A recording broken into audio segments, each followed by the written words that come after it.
자, 오늘 말씀의 제목 최고의 지혜를 열광하라 라는 제목으로 여러분과 하나님 말씀 함께 나누도록 하겠습니다. 우리 옆에 있는 사람하고 마스크 쓴 상태로 인사하겠습니다. 최고의 지혜를 열광하라.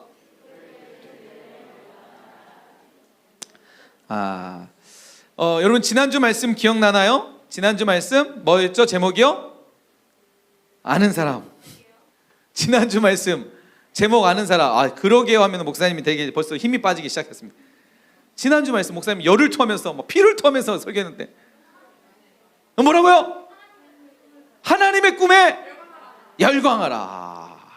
우리 영린이가 맞췄어요. 영린이. 자, 영린이 카페 이용권. 네, 나오세요. 역시 우리 영린이는 진짜 영리해요. 어떻게 알았지? 자, 박수 한번 주세요. 박수 한번 주세요.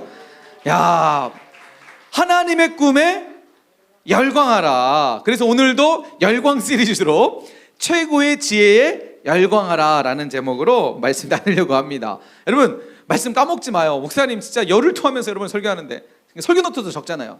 기억하세요. 다음 주도 물어볼 거예요. 지난주 설교 뭐였니? 물어볼 거예요. 자, 오늘은 최고의 지혜에 열광하라는 제목으로 함께 말씀 나누겠습니다. 지난주 말씀 한번 우리 되짚어 봅시다. 열광이라는 단어에 대해서 함께 살펴봤어요. 그죠? 기억나죠? 열광이 뭐죠? 자, 인간의 심리 중에서 어떤 대상에 그냥 이것만 하면 돼요. 강렬한 관심. 뭐라고요? 열광은 뭐라고요? 강렬한 관심. 내가 어떤 거에 강렬하게 관심을 갖고 있는 거. 이게 열광이라는 거죠. 그래서 많은 사람들이 연예인에 열광하고, 그죠? 그래서 막 자신이 좋아하는 연예인 나오면 막 열광을 하잖아요. 막 그것을 막 찾아서 보고 유튜브로 보고 덕질도 하고 많은 거 하잖아요. 열광하기 때문에. 왜요? 강렬한 관심이 있기 때문에. 게임에 열광하는 사람들도 있죠. 그래서 막 2박 3일 동안, 3일 동안, 4일 동안 자지 않고 계속 게임만 하는 그런 사람들도 있을 거예요. 자, 그래서 열광이라는 단어는 강렬한 관심이 가진다. 그래서 목사님이 지난주에 여러분이 물어봤잖아요. 나는 지금 무엇에 열광하고 있나? 여러분은 지금 무엇에 열광하고 있나요? 특별히 지금 이제 중학교 3학년 친구들은 고입이라는 하나의 어떤 큰 관심이 있을 거예요.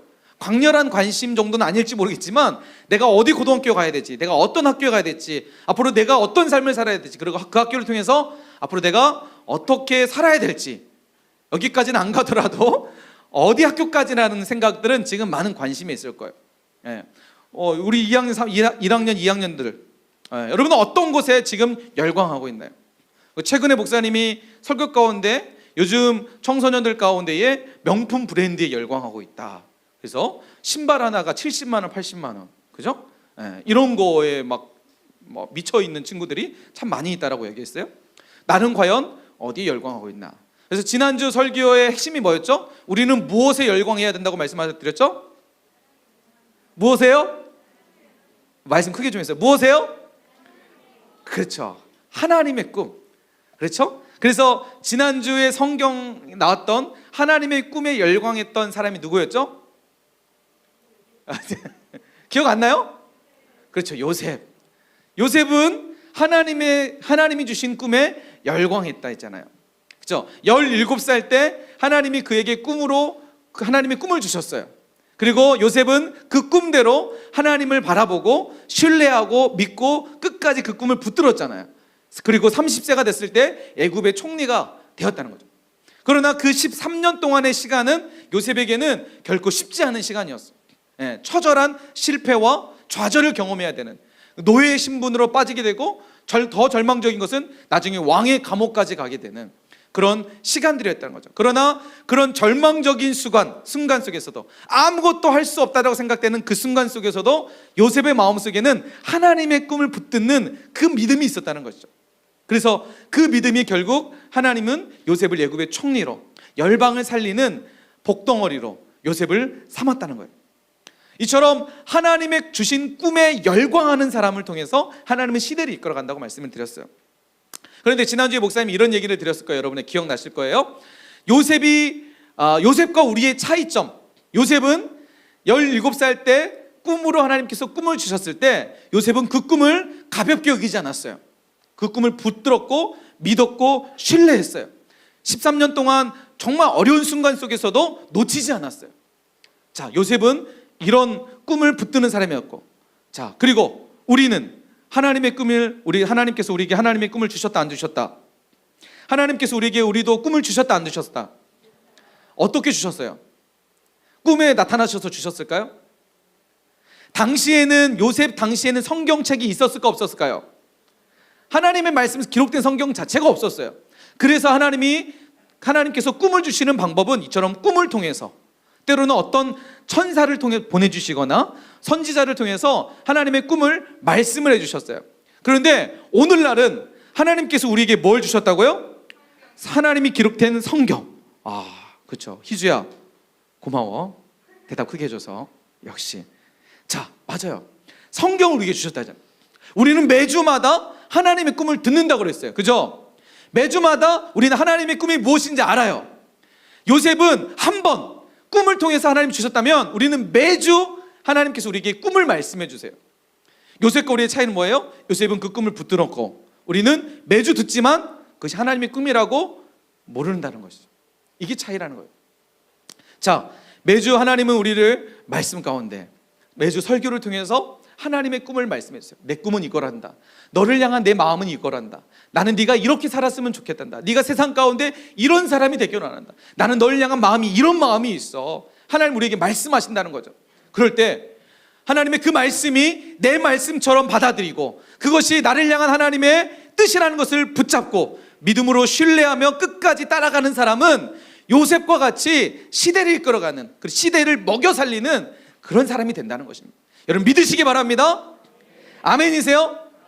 오늘 말씀이 여러분에게 또 들려주는 하나님의 말씀이 내 말씀으로 받아들이시기 바랍니다. 다른 사람의 얘기 아니라 목사님이 하시는 그냥 말이 아니라 하나님의 말씀. 부족한 목사님이에요. 목사님 부족해요. 여러분에게 그런 말을 할 만한 자격도 안 돼요. 그러나 하나님이 세우셔서 여러분에게 하나님의 말씀을 하시는 거예요. 그것은 하나님이 지금 여러분에게 하시고자 하시는 말씀이 있다는 거예요.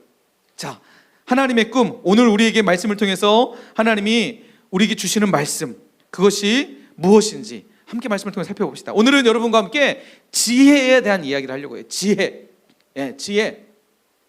자, 오늘은 하나님께서 우리에게 지혜에 대해서 말씀해 주시려고 합니다. 지혜라는 단어가 뭘까요? 자, 국어사전에 보니까 지혜라는 단어는 이런 거래요. 사물의 이치나 상황을 제대로 깨닫고 그것에 현명하게 대처할 방도를 생각해내는 정신의 능력, 이렇게 되어 있습니다.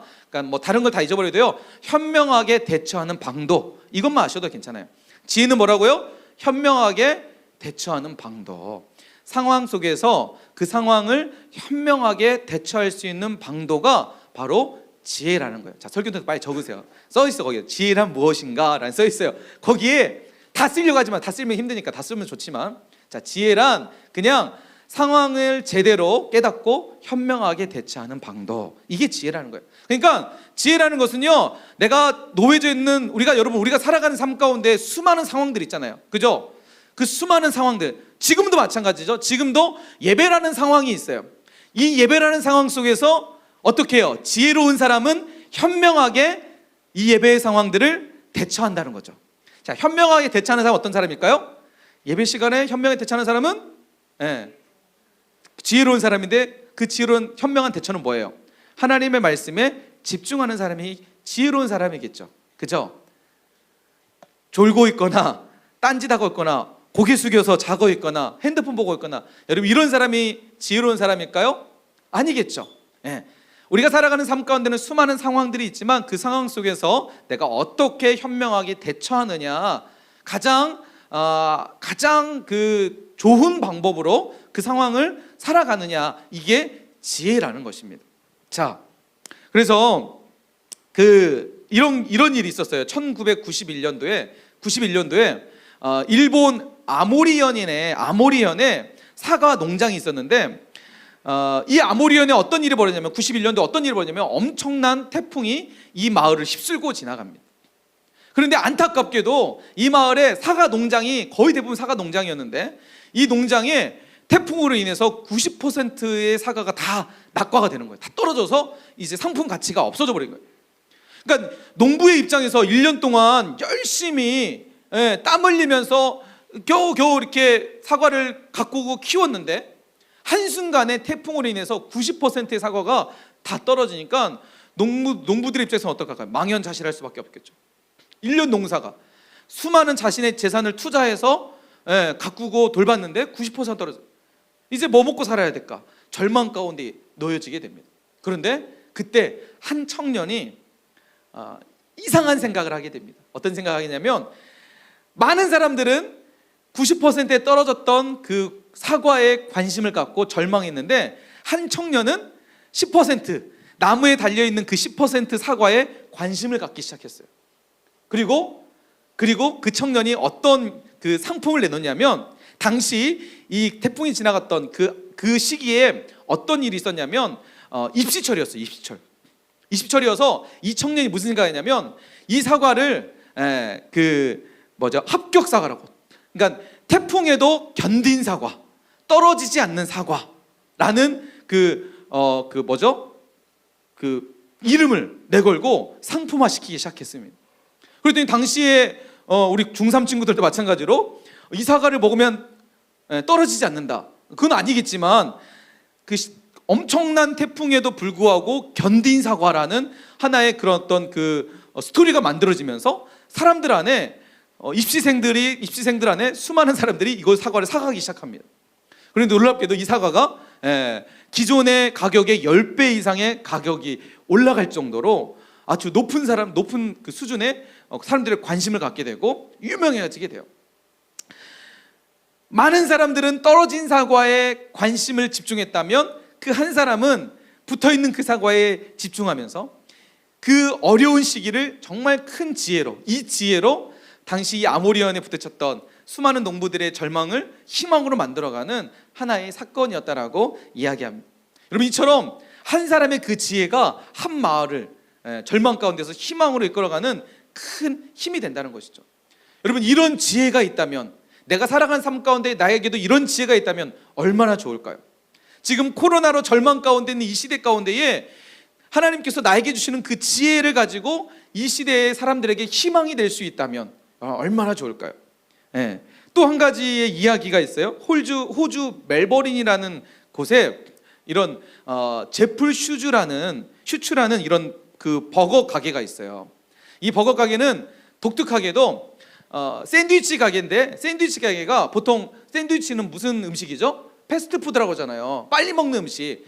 빨리 먹는 음식은 사람들이 자주 지나다니는 곳, 사람들이 쉽게 갈 수 있는 곳, 그런 곳에 위치가 돼 있어야 돼요. 보통 샌드위치 가게는 1층 상가 그런 데 있는데, 이 샌드위치 가게는 7층에 있어요. 상가 7층. 2명의 청년들이 창업을 하기 위해서 고민하기 시작합니다. 그런데 자신들의 수중에는 돈이 없는 거야. 가게를 빌릴 돈이 형편이 안 되는 거야. 근데 여기저기 알아보니까 어떤 한 건물의 7층에 가게가 빈대. 근데 그 7층에는 엘리베이터가 없어요. 그러니까 당연히 그 7층의 가격은 싼 거야. 그러니까 이 청년들이 그 7층을 임대해서 이제 가게를 하기 시작합니다. 근데 이 샌드위치를 만드는데, 여러분 생각해 보세요. 사람들이 누가 7층까지 올라가 가지고 그 샌드위치 하나 먹겠다고 7층까지 올라갈 사람이 누가 있을까요? 없겠죠. 장사가 잘 될까 안 될까요? 우리가 생각할 땐 잘 안 되는 거예요. 근데 이 청년들이 지혜를 발휘하는 거예요. 어떤 지혜를 했을까요? 그렇죠. 샌드위치를 7층에서 주문을 받아서 떨어뜨리는 거예요. 어떻게? 낙하산, 저렇게 보면은 지금 여기 사진을 본 것처럼 빨간색 그 낙하산 있죠. 종이 낙하산인데 샌드위치를 여기 묶어가지고 그 7층에서 창문에서 뚝 떨어뜨리는 거야. 그러면 그 밑에 그 테이프로 X 표시가 있는데, 사람들 그 X 표시에 딱 서 있어. 그러면 자기가 들은 거 받는 거야. 그러니까 이런 획기적인 방법을 하니까 수많은 사람들이 이게 이제 입소문이 나면서 사람들 궁금해한 거야. 샌드위치 맛은 상관없어. 그냥 떨어지는 걸 보면서 그 수많은 관광객들이 몰리게 되고 엄청난. 그래서 지금은 핸드폰으로 앱으로 이때부터 이 사람 벌써 비대면 장사를 하기 시작한 거야. 핸드폰 앱으로 주문을 하고 결제를 거기서 하면 위에서 샌드위치 만들어서 그 사람 이름을 써놓고 탁 떨어뜨려. 그러면은 밑에 있는 사람들이 순서가 되면 그걸 받아가지고 먹는데요. 여러분 놀랍지 않으세요? 우리가 생각하는 상식적인 생각은 7층 안 돼. 샌드위치 가게는 1층에 있어야 돼. 샌드위치 가게는 맛있어야 돼 라고만 생각했는데, 물론 뭐 샌드위치 맛있는지 맛없는지는 목사님 먹어보지 않아서 모르겠지만, 여러분 놀랍지 않으세요? 이런 지혜, 여러분 세상을 살아가면서 이런 지혜 하나가 한 사람의 인생을 또 이렇게 바꾸기도 해요. 어떻게 세상 가운데 정말 그 어떤 영향력을 끼치면서 살아가고, 세상 가운데 이런 지혜만 있다면 세상을 살아가는 재미가 있지 않을까요? 예. 여러분, 우리 안에 이런 지혜가 있기를 간절히 축원합니다. 축복합니다. 자, 오늘 말씀해 보니까, 그래서 성경은 우리에게 말씀하시는 말씀이 있어요.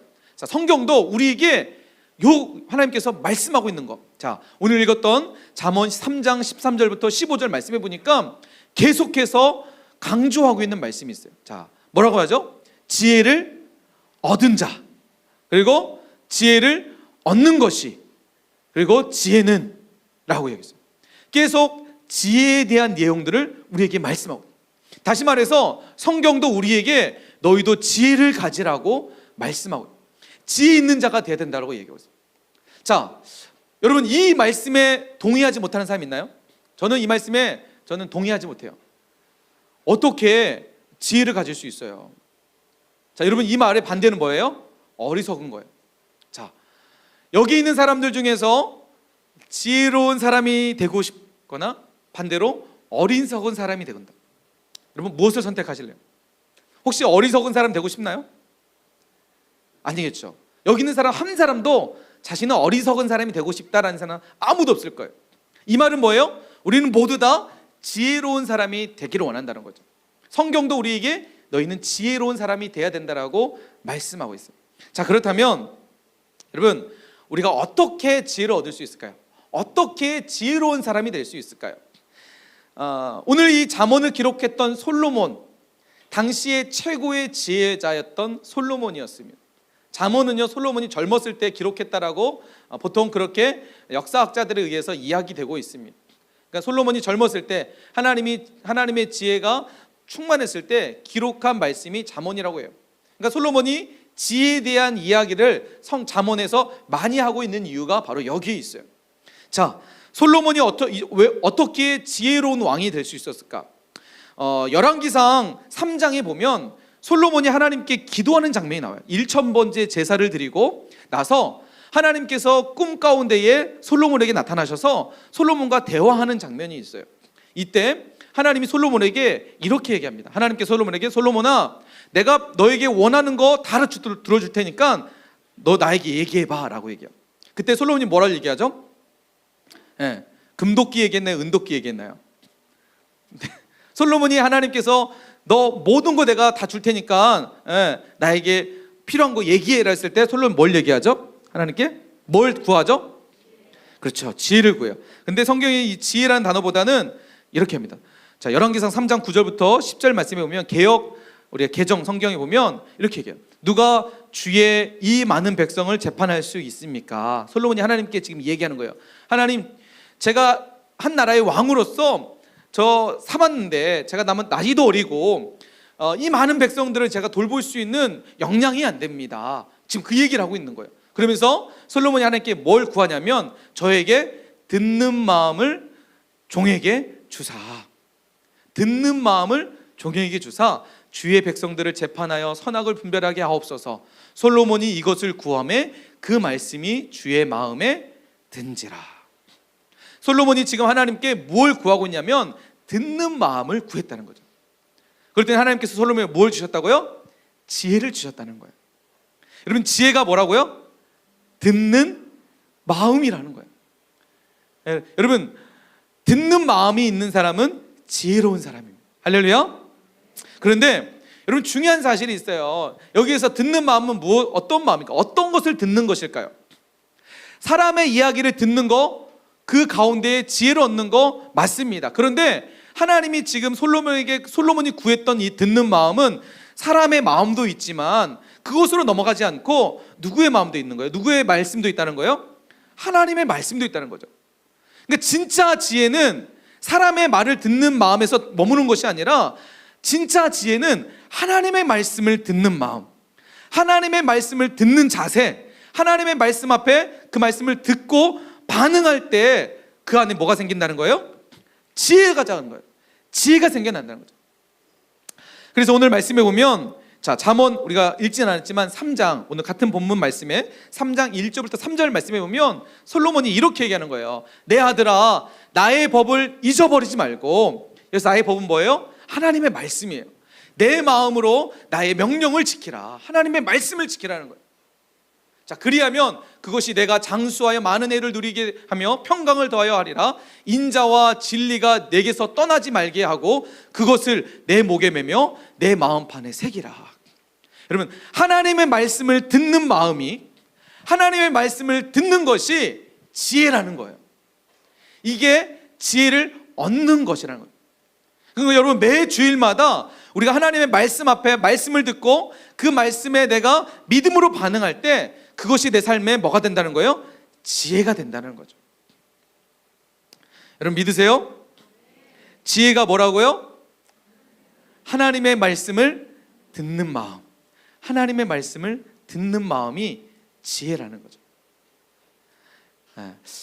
여러분, 우리가 하나님의 말씀 앞에 믿음으로 반응했으면 좋겠습니다. 할렐루야. 목사님도 이 말씀을 준비하면서 곰곰이 생각해 봤어요. 나는 과연 하나님 말씀에 어떻게 살았을까? 사실 목사님의 인생 가운데 가장 좀 어두웠던 시대 가운데 한 시대를 좀 얘기하자면 20대 때 초반, 20살 때. 나 20살 적에 불안해서 내일 뭐하지? 미안해요 여러분, 지금 반응이 지금 목사님 지금 뭐하지? 지금 사실 오늘 말씀 준비하면서 이 그 유재석의 내일 뭐하지? 말하는 대로 이거 한번 우리 영상 한번 볼까 해서 준비해봤는데 설교 시간이 길어질 것 같아가지고 사실 지금 여기 오기 전에 목사님 저기 7층에서 이것 좀 듣고 왔어요. 내일 뭐하지? 말하는 대로. 그 이야기가 마치 내 이야기였어요.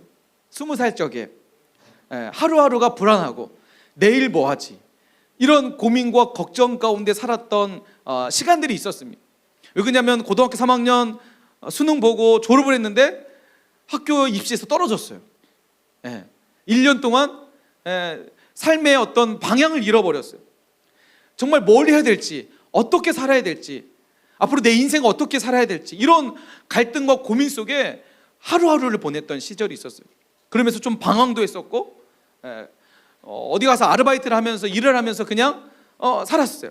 근데 아르바이트하고 일을 해도 그게 내 일이 아니니까, 내가 앞으로 살아가야 될 삶의 일이 아니니까, 목표가 아니니까 불안하게 많은.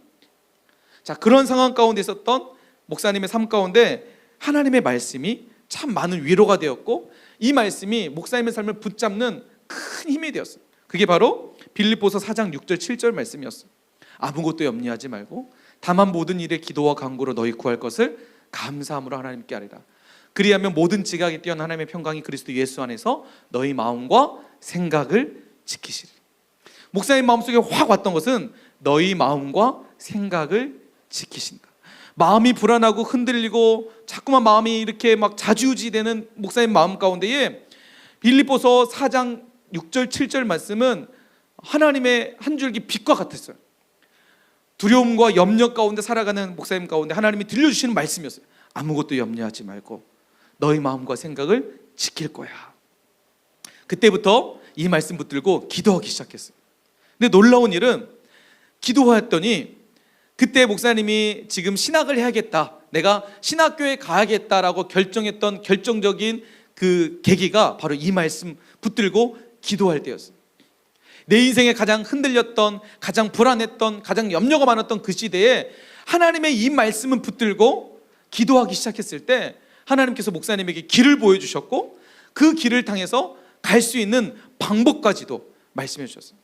목사님이 하나님께 이런 기도했거든요. 하나님, 정말 제가 신학을 하기 원한다면, 신학교에 가기 원한다면 하나님 구체적으로 저에게 보여주세요. 그렇게 기도했거든요. 그런데 어느 날 이 기도가 마치고 나서 얼마 지나지 않아서 목사님 출석하고 있던 교회 담임 목사님이 갑자기 목사님 부르는 거야. 부르는 거야. 가서 불러서 갔죠. 갔더니 너 이제 고등학교 졸업하고 지금 뭐 하고 있는데 너 앞으로 뭐 할 거냐 물어보시는 거예요. 고민 중에 있다고. 그래서 지금 기도 가운데 있는데 하나님께서 신학을 좀 해야 된다는 마음을 좀 주시는 것 같다라고. 그냥 그렇게 해요. 그랬더니 목사님이 뭐라고 하냐면 딱 그래? 알았어. 너 내가 지금 정해주는 학교에 가. 그리고 교회에서 장학금 대줄 테니까 그 학교 가서 이번 학기부터 공부해. 딱 말씀해 줘요. 하나님의 너무나 뚜렷한 응답을 받게. 너무 불안해서 방향이 없었는데, 그리고 어떻게 길을 갈지 몰랐대. 그럴 때 하나님 앞에 정확하게 말씀해 주세요라고 했더니 하나님이 분명하고도 학교까지 정해주시고 가는 방법까지 정해주시고 돈이 없어서 사실 갈 마음도 없었지만 장학금까지 주면서 교회에서 보내주겠다고. 이런 하나님의 뚜렷한 응답을 받고 나서 흔들리지 않고 지금까지 목사님 달려올 수 있었어요. 여러분, 하나님의 말씀, 그 말씀에 믿음으로 반응하고 순종할 때 내 삶이 하나님의 은혜 가운데 이렇게 하나님이 인도하신다는 거예요. 뿐만 아니라 목사님 삶 가운데 날마다 힘들 때마다 어려울 때마다 대뇌 있는 말씀이 있어요. 이 빌립보서 말씀을 사실 목사님이 이 말씀의 은혜를 받고 나서 빌립보서 전체를 1장부터 4장까지 전체를 암송하겠다라고 했던 적이 있어요. 그래서 2장까지 암송을 했던 적이 있었는데 3장, 4장 못했는데 이 말씀 너무 좋아서, 빌립보서 말씀이 너무 좋아서 막 암송을 했던 적이 있는데, 또 빌립보서 4장 16절 말씀이 정말 어려울 때, 힘들 때 많은 위로가 되고 용기가 됐던 말씀이었어요. 여러분, 이 말씀 잘 아시죠? 내게 능력 주시는 자 안에서 내가 모든 것을 할 수 있느니라. 목사님이 20살 때 참 집안 형편도 어렵고 환경도 어렵고 삶의 방향도 없고 쉽지 않은 상황 속에서 하나님이 이 말씀을 주시는 거예요. 내게 능력 주시는 자 안에서 내가 모든 것을 할 수 있는. 꿈을 꿀 수 없고 미래가 보이지 않는 내 삶 가운데 하나님께서, 우리 목사님이 말씀해요. 내게 능력 주시는, 너에게 능력 주시는 자 안에서 너는 모든 것을 할 수 있어. 너 나 믿니? 나만 믿고 따라와. 하나님의 이 말씀이 목사님 삶을 이끌었어요. 목사님은 이 말씀을 붙들었고 이 말씀으로 살려고 정말 많이 몸부림했어요. 그래서 지금의 목사님이 됐어요. 그리고 앞으로 목사님이 이 말씀을 끝까지 붙들고 신뢰할 거예요. 이 말씀이 목사님 삶에 큰 지혜가 되고 하나님이 이끌어 가시는 놀라운 역사의 주인공으로 될 줄 믿습니다. 마지막 한 가지 더 말씀, 목사님 삶 가운데에 참 힘들게 다가오는 수많은 사람들이 있을 때마다, 나를 괴롭히고 힘들게 할 때마다, 특별히 목사님이 중학교 2학년 때 왕따 경험이 있다고 그랬잖아요. 왕따도 경험. 삶 가운데 나를 공격하는 많은 사람들이 있었어요. 자, 그럴 때마다 목사님이 대뇌했던 말씀이에요. 로마서 12장 21절 말씀이에요. 악에게 지지 말고 선으로 악을 이기라. 늘 이 말씀을 암기하고 내게 어려움을 다가올 때마다 나에게 악으로 다가오는 사람에게 악으로 대하지 않고 오히려 선으로 그 악을 이기려고 노력했습니다. 여러분, 이처럼 하나님의 말씀이 목사님 삶 가운데 얼마나 큰 지혜가 되는지 몰라요. 이 말씀이 얼마나 내 삶에 흔들릴 수 있는 절망적인 순간 속에서도 하나님의 이 말씀이 목사님을 붙들었고 세상을 이겨나갈 수 있는, 세상을 향해서 도전할 수 있는 큰 힘이 되었다는 거죠. 여러분, 이처럼 하나님의 말씀은 우리에게 최고의 지혜인 줄 믿습니다. 지금 우리 중등부 안에 사역팀 하는 친구들 안에 매일 청매를 하고 있어요. 사역팀이 한 50명 정도 되는데 한 20여 명의 친구들이 지금 하고 있어요. 지금 20명에서 30명 친구들은 지금 목사님 개인 상담을 지금 필요로 하는 친구들인 것 같아요. 매일 우리 중등부 사역팀, 찬양팀, 밴드방에 이렇게 많은 친구들이 자기가 큐티했던 내용들을 사진 찍어서 올리고 있습니다. 하루도 빼먹지 않고 올리는 친구들이 있고, 물론 종종 가끔씩 빼먹는 친구들도 있어요. 때로는 이게 하는 친구들 안에서 이런 마음이 들 수 있어요. 이거 매일 하는데 숙제처럼 하는 경우들도 있어요. 해야 되니까, 올려야 되니까, 안 올리면 막 혼나고 벌금 내고 막 다른 벌칙을 해야 되고 하니까 어쩔 수 없이 하는 친구들도 있어요. 근데 여러분 그거 아세요? 목사님도 그 20살 초반 때 정말 방황했을 때 하나님의 말씀을 붙들고 나서 했던 것 중에 한 가지가 뭐였냐면 매일 성경을 읽었고, 그 다음에 중요했던 것은 매일 성경 암송을 하려고 그 암송, 그 52주 암송 구절이 있거든요. 그 흰색으로 된 조그만한 책자 있는데 그거 가지고 매일 갖고 다니면서 암송했던 적이 있어요. 당시에는 이게 무슨 의미가 있을까? 큰 의미처럼 보이지 않았지만 지금의 삶을 돌아보면 그것이 내 삶을 이끌었다라는 믿음의 확신이 있습니다. 지금 이렇게 청매하는 친구들 힘들고 숙제처럼 느껴지지만 하루하루 내가 하나님 말씀에 믿음으로 반응하고 하나님 말씀을 내가 매일같이 가까이 하는 사람은 그것을 하는 것이 그것을 통해서 뭔가 얻는 것보다 그 하는 자체를 통해서 하나님 우리에게 지혜를 주시고 우리 삶을 말씀대로 이끌어 가신 줄 믿으시기 바랍니다. 여러분, 그래서 여러분에게 좀 도전하고 싶어요.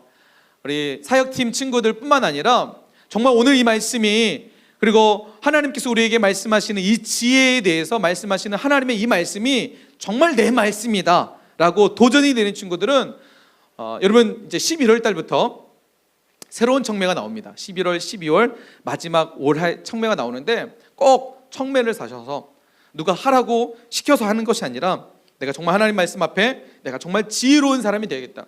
세상을 이끌어가는 힘은 하나님의 말씀, 지혜 있구나. 이것을 여러분 강력하게 믿고 그 말씀대로 한번 도전해봤으면 좋겠습니다.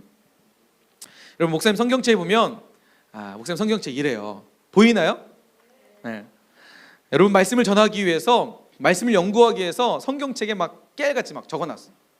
가장 많이 적은 페이지를 찍어서 사가 올린 거예요. 사실은 모든 페이지가 다 이러지는 않아요, 여러분. 네.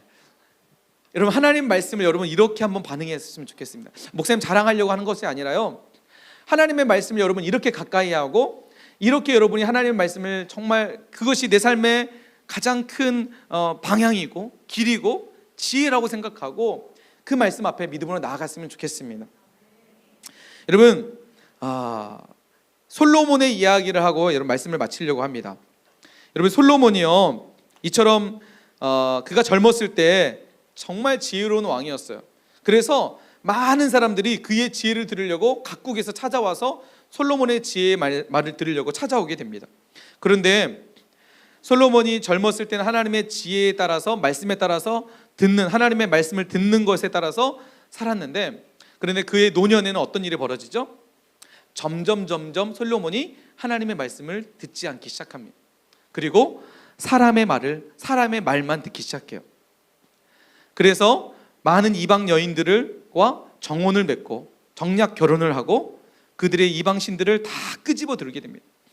결국 말년에 솔로몬은 영광스러운 하나님 앞에 인정받는 왕으로 마무리하는 것이 아니라 하나님 앞에 온전치 못한 왕으로 마무리하게 됩니다. 열왕기상 11장 4절 말씀에 보면 솔로몬이 나이가 많이 들었을 때 그의 여인들이 그의 마음을 돌려 다른 신들을 따르게 하였으므로, 자 보세요, 솔로몬이 나이가 많이 들었을 때 그의 여인들이 그의 마음을 돌려. 자, 지혜는 뭐라고 그랬죠? 하나님의 말씀을 듣는 마음이라고 그랬어요. 근데 솔로몬이 나이 많이 들어서 누구의 말을 들었어요? 이방 여인들의 말을 들었다는 거예요. 마음을 돌려 다른 신들을 따르게 하므로 왕의 마음이 그의 여인, 그의 아버지 다윗의 마음과 같지 아니하여 그의 하나님 여호와 앞에 온전하지 못하였습니다. 하나님의 말씀을 멀리하면 멀리할수록 여러분 우리는 어리석은 자가 돼요. 어리석은 결정을 하게 되고요, 어리석은 생각을 하게 되고 어리석은 판단을 하게 돼요. 결국 하나님 앞에 온전하지 못한 삶을 살아가게 된다는 거예요.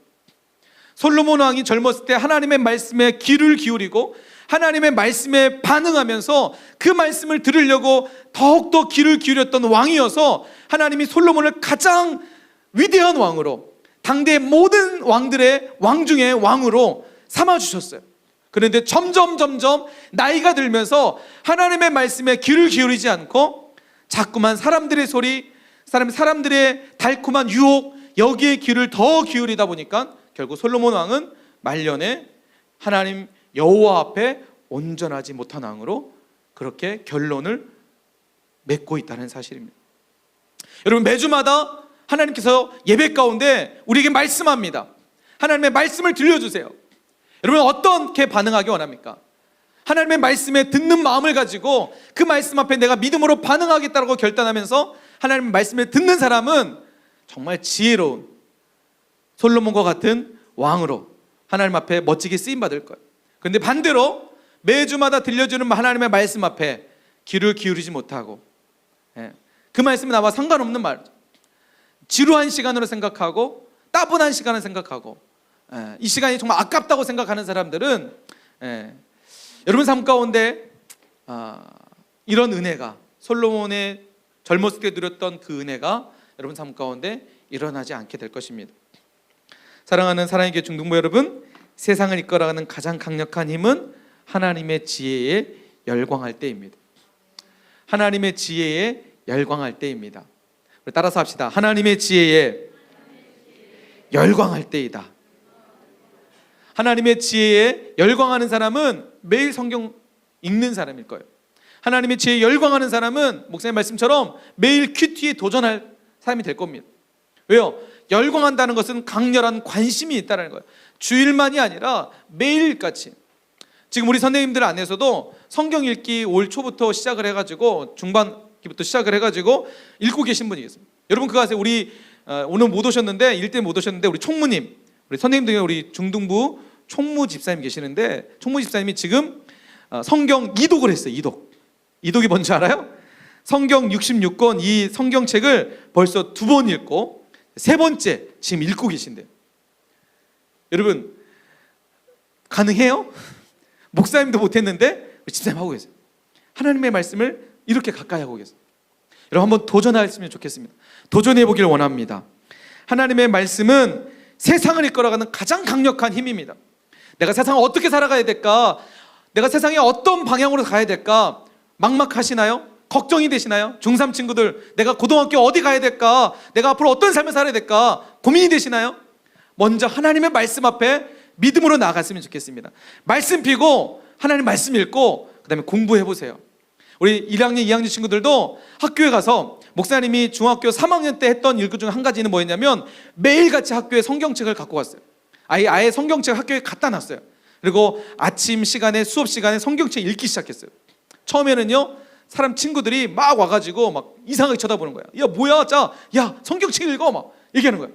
그런데 목사님이 그 중학교 3학년 대기 겨울 수련 때 예수님 만났거든요. 너무 은혜 받아가지고 성경책 읽기 시작했어요. 그런데 그때는 몰랐어요. 그런데 지금 알게 되는 것 같아요. 하나님이 목사님을 목사로서 많은 사람들에게 주의 말씀을 전하는 사람으로 세우시려고 그때 그 시간들을 보내게 하셨다는 것들을 깨닫게 됐어요. 여러분도 한번 도전해 보세요. 학교에 가서 그냥 있지 말고 학교에 가서 큐티책 갖고 와서 큐티해 보시고 학교에 가서 성경책 읽어봐요. 내가 성경책 읽으면 친구들에게 욕할 수 있을까 못할까요? 성경책 읽으면 내 스스로가 보호가 돼요. 욕하면 안 되지, 싸우면 안 되지, 거짓말하면 안 되지, 학교에서 내가 정직해야지, 친구들에게 전도할 때 좀 더 편해요. 야 짜는 성경책 읽으니까 전도 당연히 해야 된다고 생각을 해요. 더욱더 믿음 안에 살아갈 수 있는 큰 힘이 될 수 있습니다. 여러분 하나님의 말씀이 우리를 이끌어가는 큰 지혜가 된 줄 믿으시기 바랍니다. 하나님의 말씀에 운명을 거는 자, 순종하며 주 따라가는 자, 하나님은 오늘 그 한 사람 찾고 계십니다. 오늘 이 말씀을 통해서 하나님 제가 그 한 사람 되겠습니다. 하나님의 말씀에 제 운명을 걸겠습니다. 순종하며 그 말씀을 따라가겠습니다. 이렇게 결단하는 그 한 사람을 통해서 오늘도 하나님은 놀라운 역사를 만들어 가시는 줄 여러분 믿으시기 바랍니다.